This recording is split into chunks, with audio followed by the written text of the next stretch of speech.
Dear students, Assalamu alaikum. Chapter number 3, which is about chemical equilibria. Lecture number 3 is about partition coefficient. This lecture is based on three student learning outcomes, which are number 1, state what is meant by the term partition coefficient. Number 2, calculate partition coefficient for a system in which a solute exists in same physical state in both the solvents.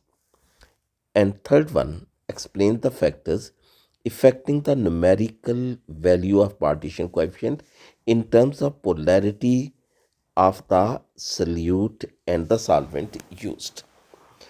Students, आप इस lecture से ये learn करेंगे कि partition coefficient क्या होता है, एक सल्यूट अपने आप को दो इमिसिबल सॉल्वेंट में कैसे डिस्ट्रीब्यूट करता है, पार्टीशन लॉ या डिस्ट्रीब्यूशन लॉ किसे कहते हैं, और हम किसी सिस्टम के लिए पार्टीशन कोएफिशिएंट कैसे कैलकुलेट कर सकते हैं, और पार्टीशन कोएफिशिएंट की न्यूमेरिकल वैल्यू को कौन कौन से फैक्टर इफेक्ट करते हैं।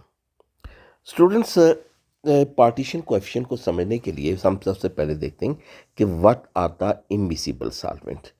Immiscible solvents are those which do not mix up with one and other और do not dissolve in each other. इनमें से एक पोलर होगा और दूसरा जो है ये नॉन पोलर। एक पोलर और दूसरा नॉन पोलर। पोलर सॉल्वेंट की example water,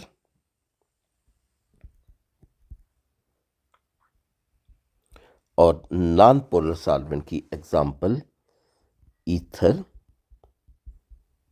carbon tetrachloride, benzene. ये नॉन पोलर सॉल्वेंट्स वाटर के साथ बिल्कुल भी मिक्सअप नहीं होते। तो ये कैसे जो है वो एक दूसरे में इमिसिबल रहेंगे। रीज़न बताई कि they are of different nature, one is polar other is non polar. इनके मॉलिक्यूल्स के दरमियान कोई फोर्सेस ऑफ अट्रैक्शन नहीं होगी। तो अगर हम इनको प्रैक्टिकली मिक्सअप करने की कोशिश करें तो हम देखते हैं कि क्या होता है। तो सपोज कीजिएगा कि हम ये दो लिक्विड को हम एक अपरेटस में प्लेस करते हैं, जिसे हम कहते हैं सेपरेटिंग फनल। इसकी शेप जो है वो इस तरह से होती है, इसके नीचे ये फनल। तो सपोज कीजिएगा कि हम इसमें एक पोलर सॉल्वेंट लाइक वाटर और एक non polar solvent like ether, इसके इक्वल वालियों को प्लेस करते हैं और इस टॉपर को हम क्लोज कर लेंगे। अब अगर जो है वो इसको जो है वो शेक किया जाए तो हम देखते हैं कि ये दोनों लिक्विड जो है वो ड्रॉपलेट में डिस्पर्स हो जाते हैं एक दूसरे के अंदर। और अगर एक स्टैंड के अंदर जो है स्टैंड के पर इस सेपरेटिंग फनल को रख दिया जाए, इसको सेटल होने का टाइम दिया जाए, तो दोनों लिक्विड लेयर जो है वो एक दूसरे से सेपरेट हो जाएंगी और दोनों लिक्विड जो है वो प्योर सॉल्वेंट होंगे। There will be no solubility of one solvent into the other one. तो ये एक प्रैक्टिकल ऑब्जर्वेशन है इमिसिबल सॉल्वेंट्स की। स्टूडेंट, सपोज कीजिए कि हमारे पास एक सल्यूट है, सल्यूट एक्स। ये वाटर में भी सॉल्युबल है और ईथर में भी सॉल्युबल है। तो सपोज कीजिए कि हम एक्स की सर्टेन अमाउंट को वाटर में डिज़ोल्व करके इसका सॉल्यूशन प्रिपेयर करते हैं और इसे हम सेपरेटिंग फनल में प्लेस कर देते हैं। ये हमारे पास सेपरेटिंग फनल आ गई। ये हमने एक्स का सॉल्यूशन जो है ये वाटर में प्रिपेयर करके इसमें प्लेस कर लिया। अब इतना ही वॉल्यूम जो है वो अगर ईथर का इसमें प्लेस करके इसको स्टॉपर से क्लोज किया जाए और उसके बाद शेक अगर हम करते हैं, शेक करने के बाद जो है वो हम टैप ओपन करके हम एक्वस लेयर को एक बीकर में ट्रांसफ़र कर लेंगे। ये हमने एक्वस लेयर को एक बीकर में ट्रांसफ़र कर लिया। This is x in water. और उसके बाद जो ईथर लेयर को जो है हमने दूसरे बीकर में ट्रांसफ़र कर लिया। ये ईथरियल लेयर है। अब अगर हम दोनों इन जो है वो कंटेनर में मौजूद जो लिक्विड को एनालाइज करें तो हमें पता चलता है कि एक्स की अमाउंट वाटर में डिक्रीज हो चुकी है। तो ये एक्स की ये अमाउंट वाटर से कहाँ गई। अब अगर हम ईथर का को जो है वो एनालाइज करें तो अब हमें मालूम होगा कि अब जो जो एक्स की सम अमाउंट इसमें ईथर में जो है वो मौजूद है। तो इसका मतलब ये हुआ कि जब हमने ईथर को वाटर के इस सॉल्यूशन के साथ जो है वो शेक किया तो एक्स की कुछ अमाउंट वाटर से जो है वो ईथर में जो है ये ट्रांसफ़र हो गई। यानी इस सब्सटेंस एक्स ने अपने आप को इन दो सॉल्वेंट्स में डिस्ट्रीब्यूट कर लिया। बल्कि ना सिर्फ ये डिस्ट्रीब्यूट करता है बल्कि ये उस वक्त तक ईथर में शिफ्ट होता रहता है जब तक कि ईथर इस एक्स से सैचुरेट नहीं हो जाता। और उसके बाद एक्स की अमाउंट जो ईथर में है और जो वाटर में है इसके दरमियान इक्विलिब्रियम एस्टेब्लिश हो जाता है। इस इक्विलिब्रियम को अब हम जो है वो यूं शो कर सकते हैं। This is the equilibrium between x in water and x in ether. तो अगर जो है वो हम इस एक्स की अमाउंट या कंसंट्रेशन जो ईथर में है इसकी रेशियो डिटरमिन करें विद अमाउंट और concentration of X in water तो ये रेशियो जो है ये एक कांस्टेंट वैल्यू के इक्वल होगी जिसको हम पार्टीशन कोएफिशिएंट कहते हैं। यानी partition coefficient KPC this will be equal to concentration of X in ether to concentration of X in water. ये हमेशा कांस्टेंट का क्या मतलब। इस कांस्टेंट का मतलब जो है वो ये है कि हम एक्स की अमाउंट जो है वो वाटर में कम डिसॉल्व करें या ज़्यादा डिसॉल्व करें। तो जब ये इक्विलिब्रियम एस्टेब्लिश होगा यहाँ पे जब ये इक्विलिब्रियम एस्टेब्लिश होगा तो उस इक्विलिब्रियम में एक्स की कंसंट्रेशन जो ईथर में है और एक्स की कंसंट्रेशन जो वाटर में है उसके दरमियान रेशियो एक पर्टिकुलर टेम्परेचर पर हमेशा फिक्स रहेगी जिसे हम जो है वो पार्टीशन कोएफिशिएंट कहते हैं।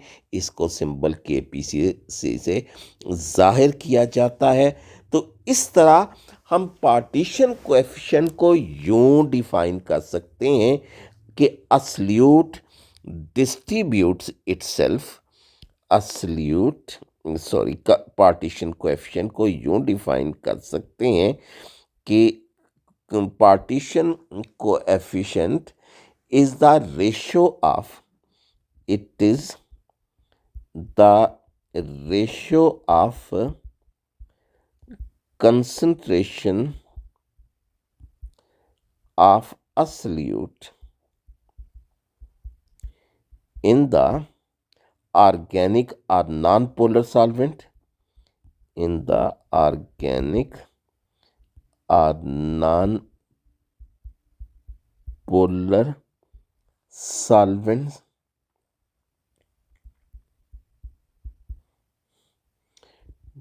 to its concentration in polar or aqueous solvent at a particular temperature at a particular temperature at equilibrium. या आप यूं भी कह सकते हैं कि partition coefficient is the ratio of concentration of a solute in two different immiscible solvents which are in contact with one another or which are in equilibrium with one another at a particular temperature। यानी या इसको आप KPC को यूं भी define कर सकते हैं कि it is the ratio of concentration of a solute in two immiscible solvents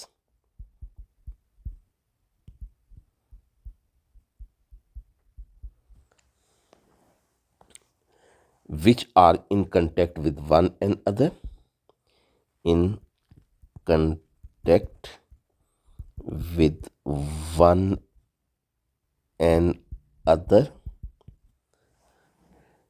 at equilibrium at a particular temperature।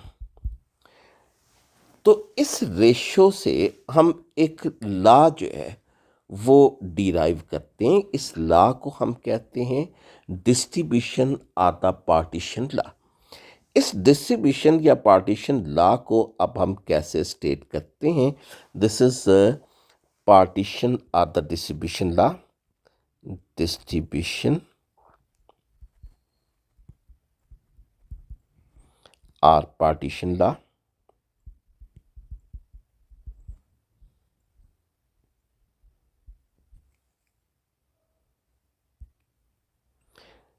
distribution or partition law states that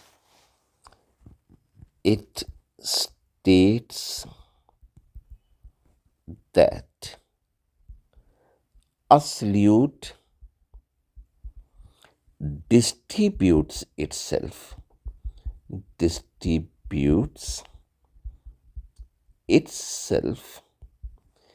between two immiscible solvents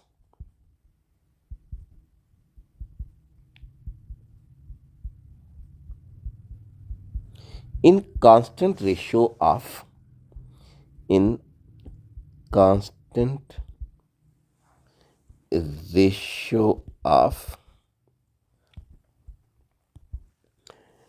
their concentration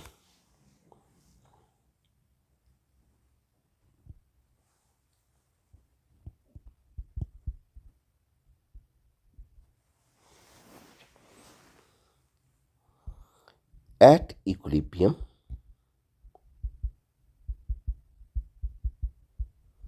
at a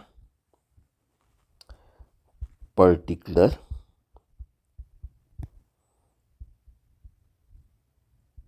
temperature। तो अब हम जो है ये distribution coefficient को अब हम एक रियल एग्जाम्पल की मदद से समझते हैं। स्टूडेंट सपोज कीजिएगा कि हमारे पास है aqueous solution of iodine. Aqueous solution of iodine. Iodine के एक्वस सॉल्यूशन से आयोडीन को रिकवर करना डिफ़िकल्ट है, क्योंकि अगर हम इसको अवेपोरेट करने की कोशिश करेंगे तो वाटर के साथ साथ आयोडीन भी अवेपोरेट हो जाएगी। ये आयोडीन जो है ये वाटर के साथ साथ CCl4 में भी सॉल्युबल है, बल्कि CCl4 में इसकी सॉल्युबिलिटी ज़्यादा है। आयोडीन more soluble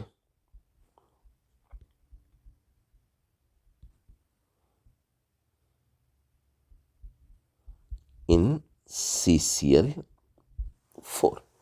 और CCl4 से इसको रिकवर करना आसान है।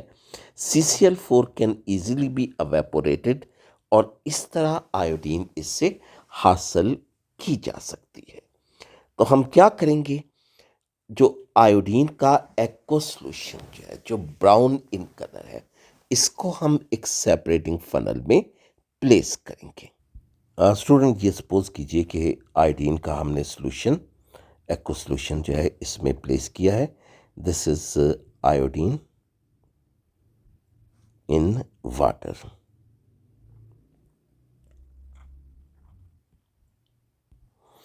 This solution is brown in color. This is brown in color और इसमें हम CCl4 का इक्वल वॉल्यूम प्लेस कर देंगे। This is CCl4।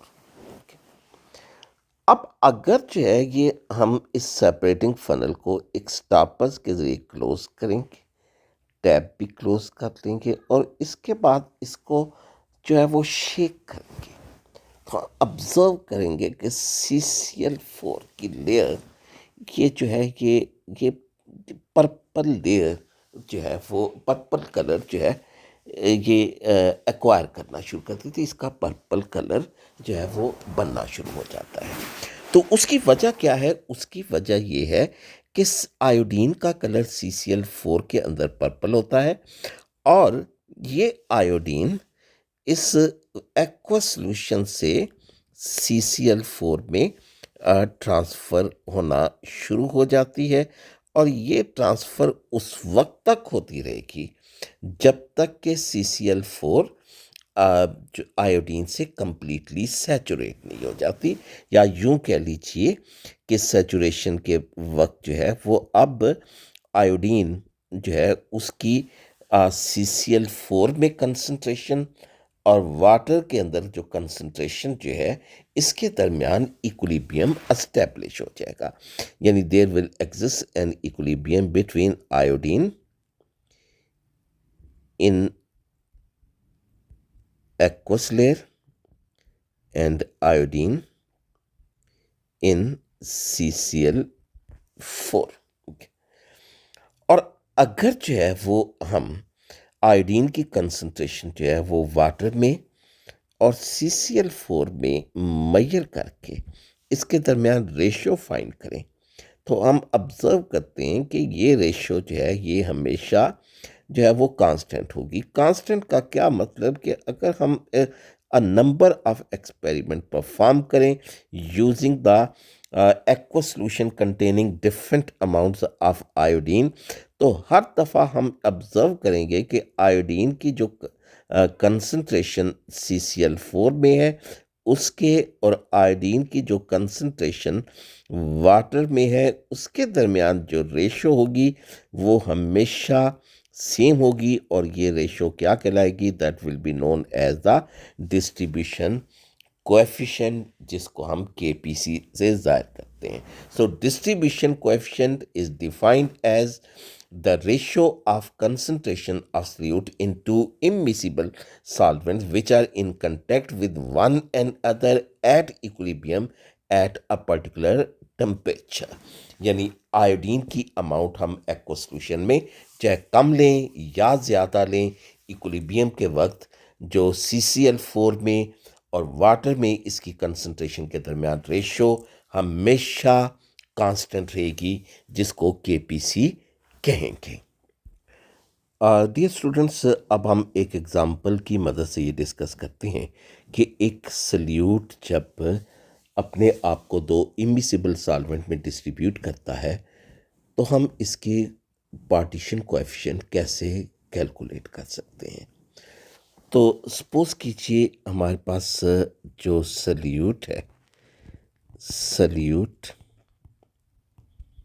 This is methylamine. Methylamine CH3 NH2। ठीक है जी। और हमारे पास जो इमिसिबल सॉल्वेंट्स हैं,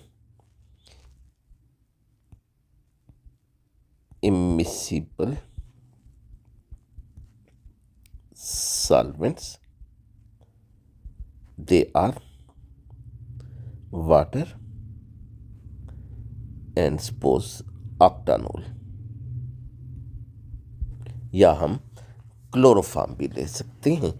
तो चलें इसकी जगह हम क्लोरोफार्म या कार्बन टेट्राक्लोराइड ले लेते हैं। Chloroform is CHCl3 or this is chloroform।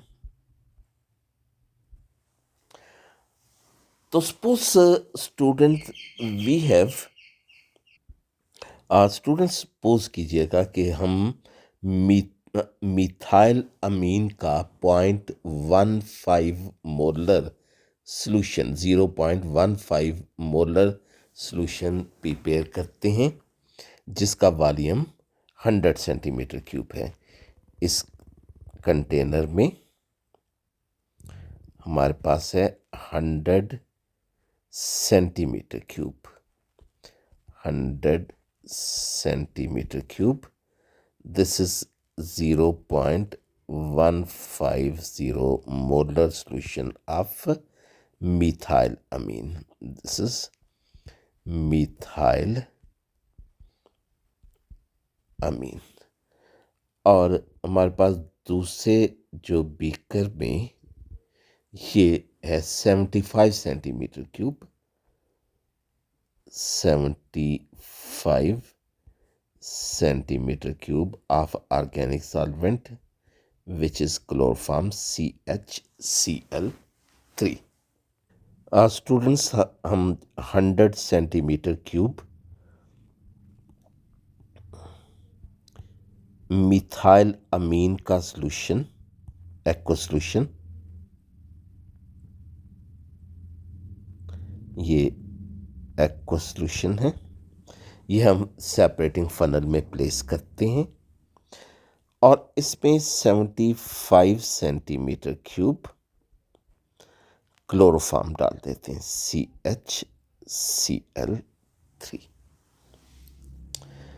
और इसको जब हम जो है वो शेक करते हैं, जेंटली शेक करते हैं, तो क्या होगा कि ये मिथाइल अमीन एक्वा सॉल्यूशन से इस क्लोरोफॉर्म में ट्रांसफ़र होना शुरू हो जाएगा। This is methyl amine in the chloroform.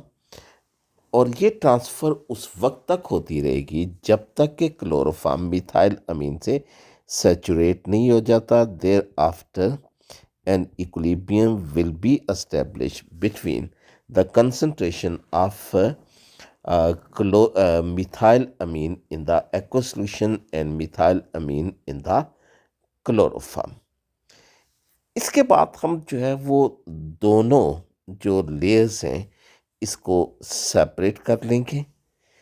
तो ये एक हमारे पास जो है ये एक्वा सॉल्यूशन आ गया इसका मिथाइल अमीन का, ये मिथाइल अमीन का एक्वा सॉल्यूशन है।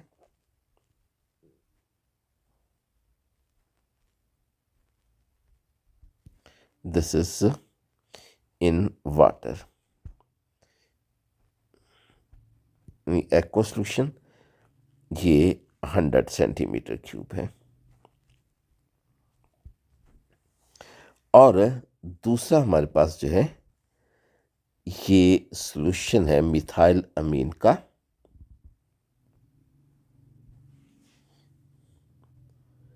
इन क्लोरोफॉर्म,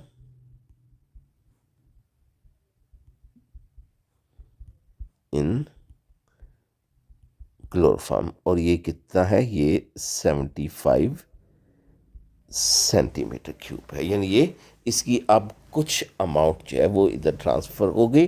तो ये जो इक्विलिब्रियम है methyl amine in the aqueous solution and methyl amine in the organic solution। तो इसको हम कैसे जो है वो प्रेजेंट कर सकते हैं? This is like as CH3 and H2। this is aqueous layer, this exists in equilibrium with methyl amine in CCl4। अच्छा, अब स्टूडेंट्स हमने ये मालूम करना है कि ये जो हमने शुरू में मिथाइल अमीन जो है वो लिया था, इसमें इसके नंबर ऑफ मोल्स कितने हैं? तो ये जो अब पहला स्टेप है कि calculation of number of moles of methyl amine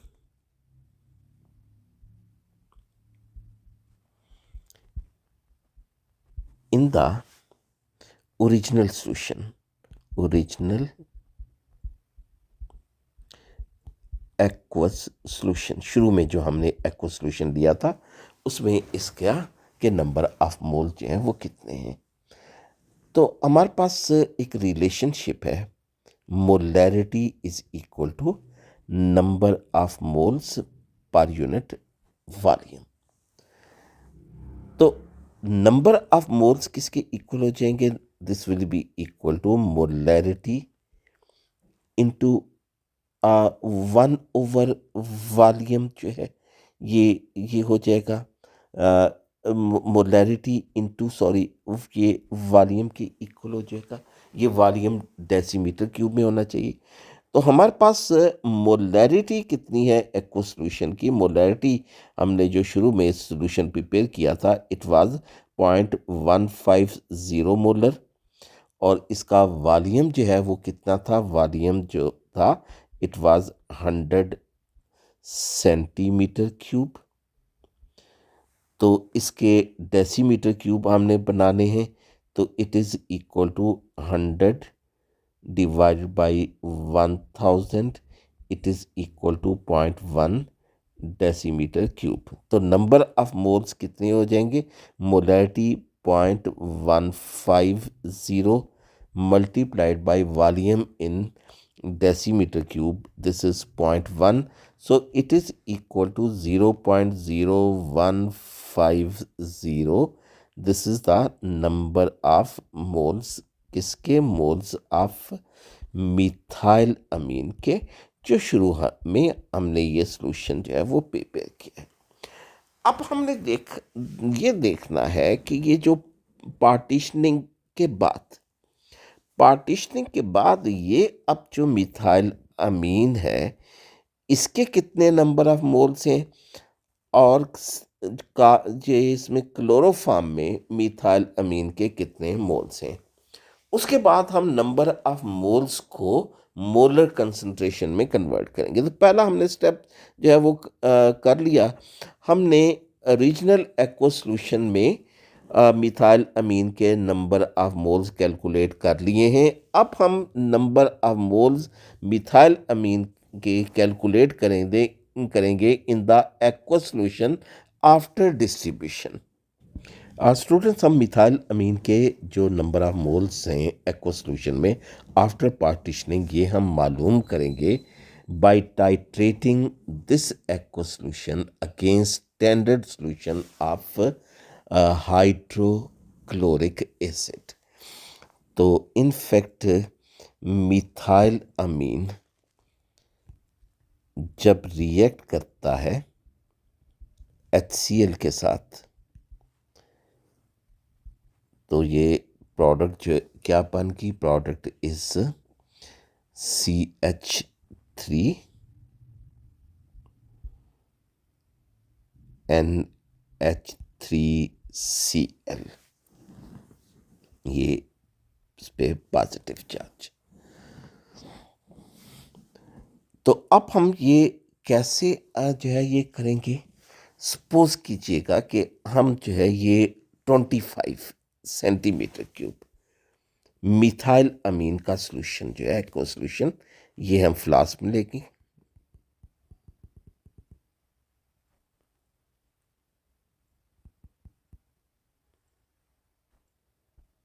this is 25 centimetre cube of aqueous solution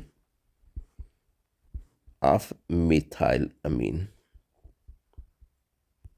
यानी ये स्टूडेंट्स, ये आपके जहन में रहे कि ओरिजिनल सोल्यूशन जो है, ये जो पार्टीशनिंग के बाद सोल्यूशन, उसका अक्सर में वॉल्यूम 100 सेंटीमीटर क्यूब है, लेकिन टाइट्रेशन के हमने मालूम करने के लिए सिर्फ इसमें 25 सेंटीमीटर क्यूब सिलेक्ट किया है। ब्यूरेट में हम फिल करेंगे standard solution of hydrochloric acid. This is HCl, और इस HCl की मोलैरिटी जो है, molarity is equal to 0.225 molar. ठीक है जी। अब हम जो है वो इसमें एक सूटेबल इंडिकेटर जो है वो प्लेस करेंगे। स्टूडेंट, ये जो इंडिकेटर है ये है methyl red. This is methyl red indicator.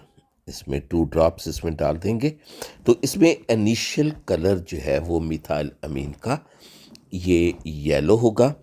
तो जब हम इस ब्यूरेट से HCl ऐड करेंगे तो 7.5 ml 7.05 ml की एडिशन के बाद जो है वो मिथाइल रेड इंडिकेटर जो है ये येलो से रेड हो जाएगा, यानी टाइट्रेशन जो है वो की कंप्लीशन को ज़ाहिर करेगा।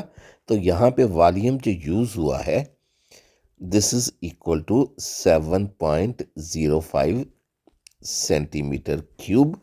और इसमें मिथाइल इंडिकेटर ने क्या इंडिकेशन शो की है at the completion of titration, इसका कलर जो है ये येलो से रेड हो गया है, येलो से रेड कलर। अब स्टूडेंट्स, आपके पास ये इक्वेशन ये शो कर रही है कि मिथाइल अमीन का 1 मोल HCl के 1 मोल के साथ रिएक्ट करता है। तो इसका मतलब ये होगा कि जितने यहाँ पे HCl के मोल्स रिएक्ट किए हुए हैं, उतने ही मोल जो हैं वो मिथाइल अमीन के जो है वो क्या कहते हैं, रिएक्ट करेंगे। यानी जितने मोल्स जो हैं इस सोल्यूशन में, HCl की मोलैरिटी हमारे पास 0.225 मोलर है और इसका वॉल्यूम 7.05 सेंटीमीटर क्यूब है। तो यहाँ पे हम HCl के नंबर ऑफ मोल्स कैलकुलेट कर सकते हैं। तो अगर ये नंबर ऑफ मोल्स हम HCl के कैलकुलेट करेंगे तो उतने ही मोल जो हैं वो मिथाइल अमीन के जो है वो इस केस में रिएक्ट करेंगे। तो अब हम देखते हैं कि HCl के नंबर ऑफ मोल जो हैं वो कितने हैं। तो जैसे हमने पहले एक रिलेशनशिप देखी कि molarity is equal to number of moles per unit volume, और number of moles will be equal to molarity into volume. तो मोलैरिटी HCl की है 0.225 और इसका वॉल्यूम जो यूज़ हुआ है वो है 7.05 सेंटीमीटर क्यूब। तो इसको डेसीमीटर क्यूब में कन्वर्ट करने के लिए 1000 से डिवाइड करें तो ये इसके जो मोल्स आ जाते हैं ये कितने आ जाएंगे। This is equal to 0.001586 moles, 1586 moles. लेकिन स्टूडेंट, ये मोल्स कितने में है, ये 25 सेंटीमीटर क्यूब में है। तो हमारे पास सॉल्यूशन कितना था? हमारे पास सॉल्यूशन 100 सेंटीमीटर क्यूब था। तो अब हम 100 सेंटीमीटर क्यूब में जो है वो मोल्स ये मालूम करेंगे। तो यूं इसको मैं यहाँ पे आपके सामने लिखूंगा कि 25 centimetre cube solution, this contains solution of methylamine.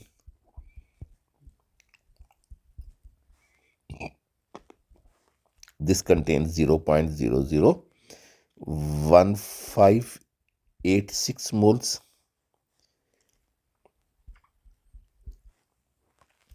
तो 1 सेंटीमीटर क्यूब इसमें कितने मोल्स होंगे? 0.001586 डिवाइडेड बाय 25, और 100 में कितने हो जाएंगे?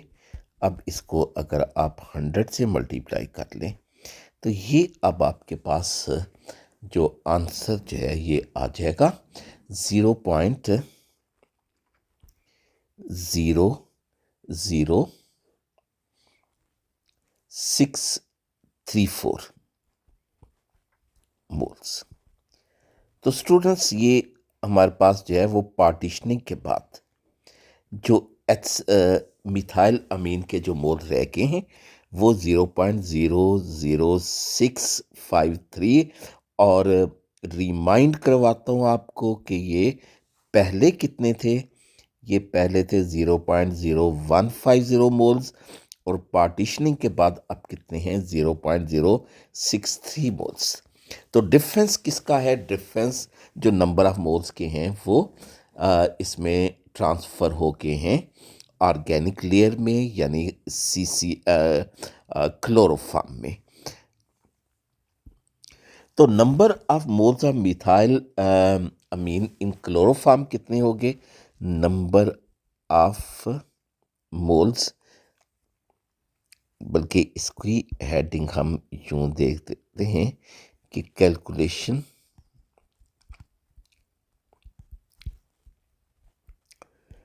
Of number of moles of methyl amine in chloroform after partitioning. After partitioning.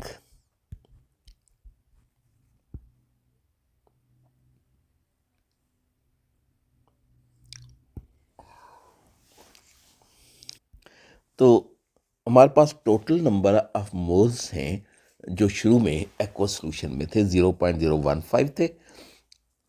तो number of moles of methyl amine in aqua solution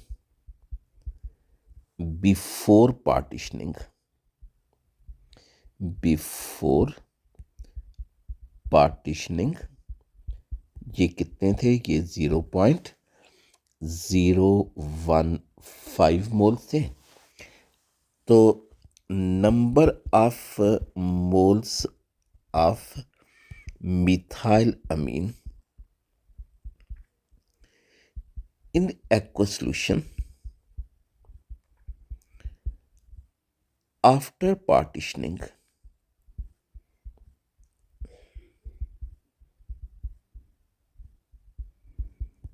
ये कितने हैं? ये अभी हमने कैलकुलेट किए 0.00634।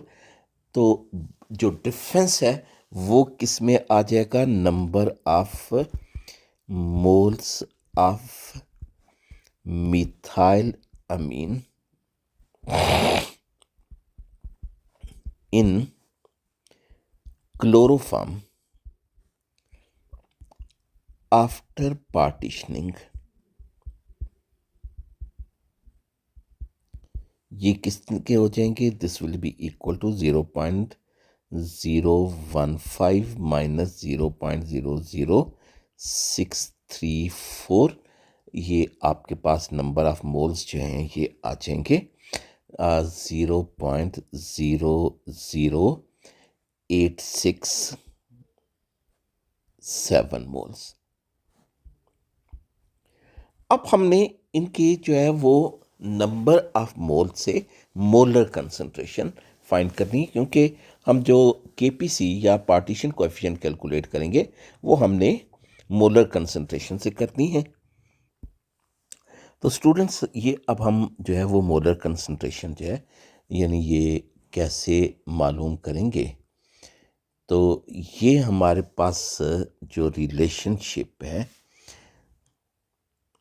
ये इस तरह से है कि molar concentration or molarity, this is equal to number of moles per unit volume। तो ये मोलर कंसंट्रेशन जो है ये अब हम molar concentration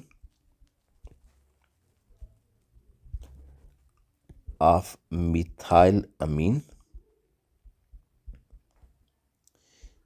in aqua solution, ये कैसे आप कैलकुलेट करेंगे। मोलैरिटी और molar concentration, number of moles बचे इसके 0.00634 इनटू वॉल्यूम। वॉल्यूम ये कितना वॉल्यूम था, ये 100 सेंटीमीटर क्यूब, 100 सेंटीमीटर क्यूब इसका वॉल्यूम। तो 100 सेंटीमीटर क्यूब को डेसीमीटर क्यूब में कन्वर्ट करना है, तो अब इसको 1000 से मल्टीप्लाई कर दें। ये आपके पास आके 0.063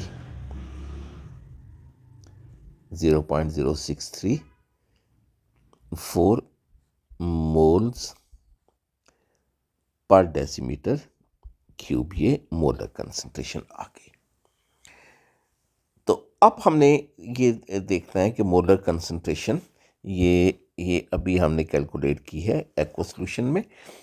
तो molar concentration of methyl amine in the chloroform, molar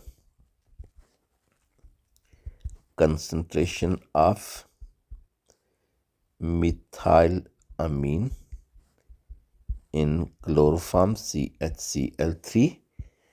तो ये भी हम कैसे देखेंगे कि molar concentration this is equal to number of moles अभी हमने जो कैलकुलेट किए हैं 0.00867 और कितने वॉल्यूम में है, ये 75 सेंटीमीटर क्यूब में। इसको डेसीमीटर क्यूब में कन्वर्ट कीजिए, 1000 से ये मल्टीप्लाई करते हैं, this will be equal to 0.116 mole per decimetre cube. तो स्टूडेंट्स, अब आखिर में हम ये देख लेते हैं कि केपीसी कैसे कैलकुलेट होगा। Calculation of KPC,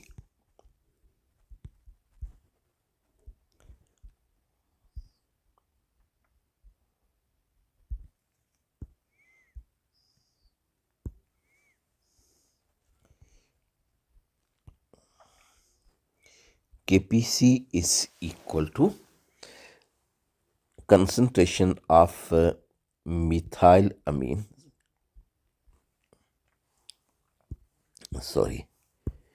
concentration of methyl amine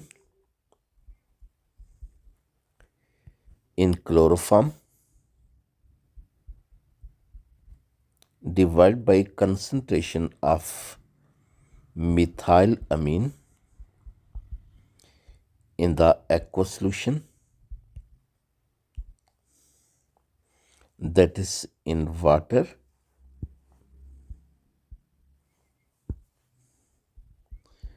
ये अब वैल्यूज पुट कीजिए। 0.116 डिवाइडेड बाई 0.008 0.634, ये आपके पास केपीसी की वैल्यू आ जाएगी 1.83। ठीक है जी। तो ये वैल्यू 1 से लार्जर है, इसका मतलब ये है कि methyl amine is more soluble in the chloroform as compare to the water.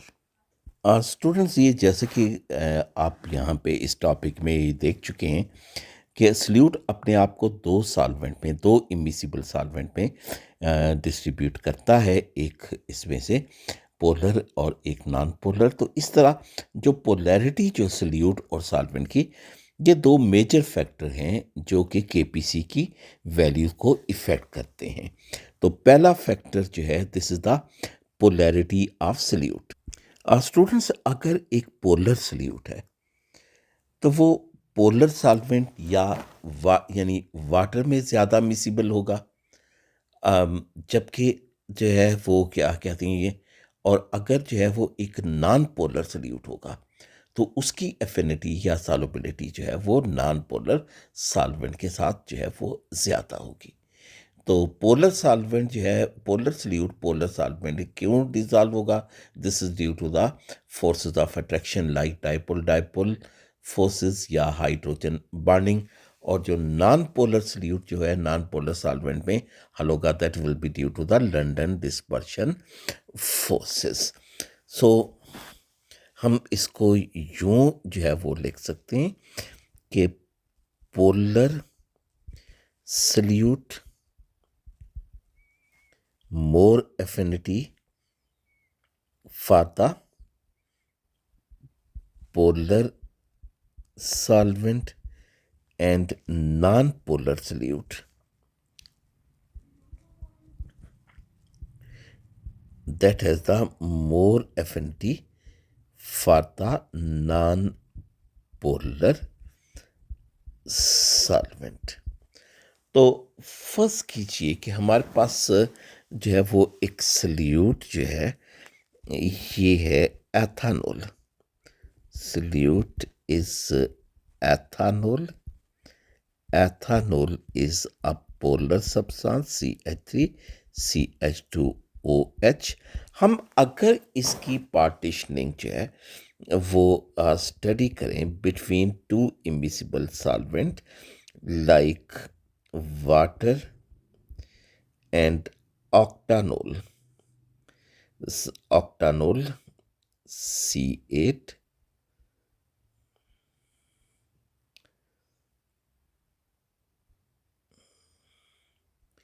H17OH।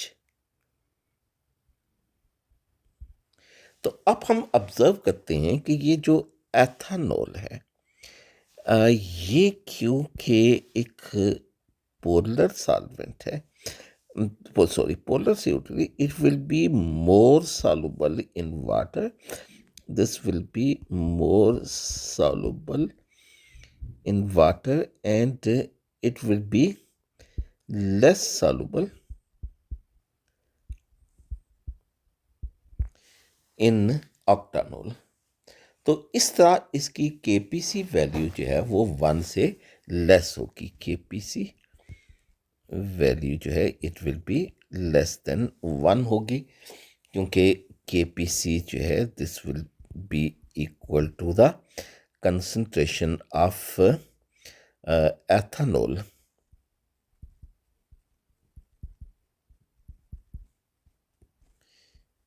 in octanol divided by concentration of ethyl alcohol in water. तो ऑक्टानोल में क्योंकि ये लेस है, so KPC value is less than 1, या यू कह लीजिए कि ethanol will have high partition coefficient in the favor of water or the polar solvent. और अब दूसरा जो फैक्टर है, this is the polarity of solvent. तो स्टूडेंट जो हैं वो हमारे पास दो सॉल्वेंट होते हैं, एक पोलर सॉल्वेंट, एक नॉन पोलर सॉल्वेंट। तो ये एक पोलर सॉल्वेंट सपोज हो गया आपके पास, पोलर सॉल्वेंट, और दूसरा आपके पास नॉन पोलर सॉल्वेंट है। तो पोलर सॉल्वेंट है the greater affinity for the polar solute, whereas non-polar solvent has the greater affinity for the non-polar solute. Non-polar